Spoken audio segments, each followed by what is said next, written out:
सोम प्रदोष व्रत कथा। पूजा विधि उद्यापन विधि। एक नगर में एक ब्राह्मणी रहती थी। उसके पति का स्वर्गवास हो गया था।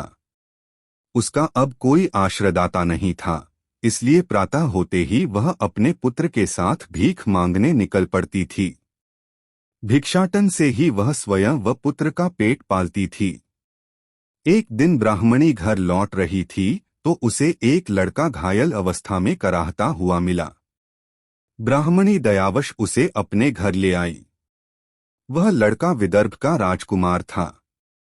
शत्रु सैनिकों ने उसके राज्य पर आक्रमण कर उसके पिता को बंदी बना लिया था और राज्य पर नियंत्रण कर लिया था, इसलिए वह मारा मारा फिर रहा था।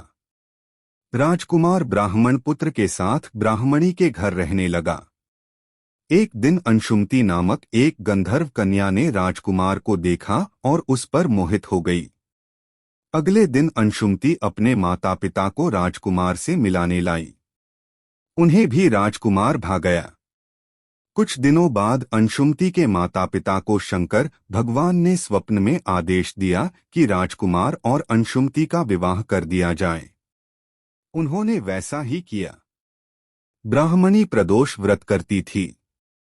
उसके व्रत के प्रभाव और गंधर्वराज की सेना की सहायता से राजकुमार ने विदर्भ से शत्रुओं को खदेड़ दिया और पिता के राज्य को पुनः प्राप्त कर आनंदपूर्वक रहने लगा। राजकुमार ने ब्राह्मण पुत्र को अपना प्रधानमंत्री बनाया।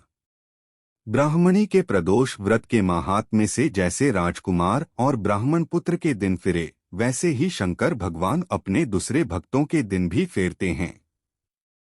सोम प्रदोष व्रत विधि। सोम प्रदोष व्रत के दिन व्रती को प्रातः काल उठकर नित्य क्रम से निवृत्त हो स्नान कर शिव जी का पूजन करना चाहिए। पूरे दिन मन ही मन ॐ नमः शिवाय का जप करें। पूरे दिन निराहार रहें। त्रयोदशी के दिन प्रदोष काल में यानी सूर्यास्त से 3 घड़ी पूर्व शिव जी का पूजन करना चाहिए। सोम प्रदोष व्रत की पूजा शाम 4:30 बजे से लेकर शाम 7 बजे के बीच की जाती है। व्रती को चाहिए कि शाम को दोबारा स्नान कर स्वच्छ श्वेत वस्त्र धारण कर लें। पूजा स्थल अथवा पूजा गृह को शुद्ध कर लें। यदि व्रती चाहे तो शिव मंदिर में भी जाकर पूजा कर सकते हैं। 5 रंगों से रंगोली बनाकर मंडप तैयार करें। पूजन की सभी सामग्री एकत्रित कर लें। कलश अथवा लोटे में शुद्ध जल भर लें।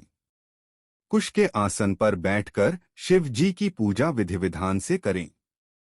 ॐ नमः शिवाय कहते हुए शिव जी को जल अर्पित करें।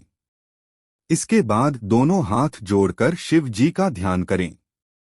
ध्यान का स्वरूप करोड़ों चंद्रमा के समान कांतिवान त्रिनेत्रधारी, मस्तक पर चंद्रमा का आभूषण धारण करने वाले पिंगल वर्ण के जटाजूटधारी, नीले कंठ तथा अनेक रुद्राक्ष मालाओं से सुशोभित वरदहस्त त्रिशूलधारी, नागों के कुंडल पहने, व्याघ्र चर्म धारण किए हुए, रत्नजड़ित सिंहासन पर विराजमान शिव जी हमारे सारे कष्टों को दूर कर सुख समृद्धि प्रदान करें।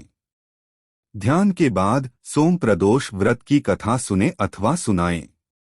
कथा समाप्ति के बाद हवन सामग्री मिलाकर 11 या 21 या 108 बार ऊहरी क्ली नम शिवाय स्वाहा मंत्र से आहुति दें। उसके बाद शिव जी की आरती करें। उपस्थित जनों को आरती दें। सभी को प्रसाद वितरित करें। उसके बाद भोजन करें। भोजन में केवल मीठी सामग्रियों का उपयोग करें। सोम प्रदोष व्रत उद्यापन विधि। स्कंद पुराण के अनुसार व्रती को कम से कम 11 अथवा 26 त्रयोदशी व्रत के बाद उद्यापन करना चाहिए। उद्यापन के एक दिन पहले यानी द्वादशी तिथि को श्री गणेश भगवान का विधिवत षोडशोपचार विधि से पूजन करें तथा पूरी रात शिव पार्वती और श्री गणेश जी के भजनों के साथ जागरण करें। उद्यापन के दिन प्रातः काल उठकर नित्य क्रमों से निवृत्त हो जाएं। स्वच्छ वस्त्र धारण करें। पूजा गृह को शुद्ध कर लें। पूजा स्थल पर रंगीन वस्त्रों और रंगोली से मंडप बनाएं। मंडप में एक चौकी अथवा पटरे पर शिव पार्वती की प्रतिमा स्थापित करें। अब शिव पार्वती की विधि विधान से पूजा करें। भोग लगाएं। सोम प्रदोष व्रत की कथा सुने अथवा सुनाएं। अब हवन के लिए 1.25 किलो 1.25 किलोग्राम आम की लकड़ी को हवन कुंड में सजाएं।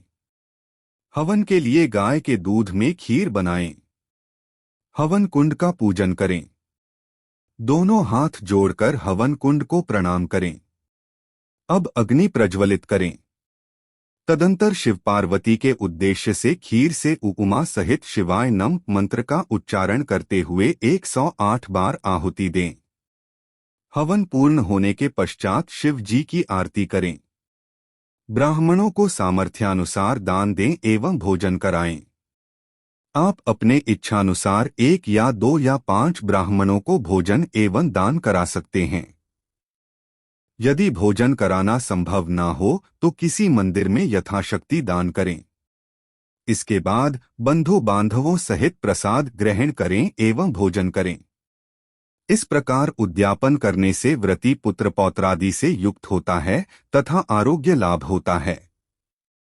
इसके अतिरिक्त वह अपने शत्रुओं पर विजय प्राप्त करता है एवं संपूर्ण पापों से मुक्त होकर शिवधाम को पाता है।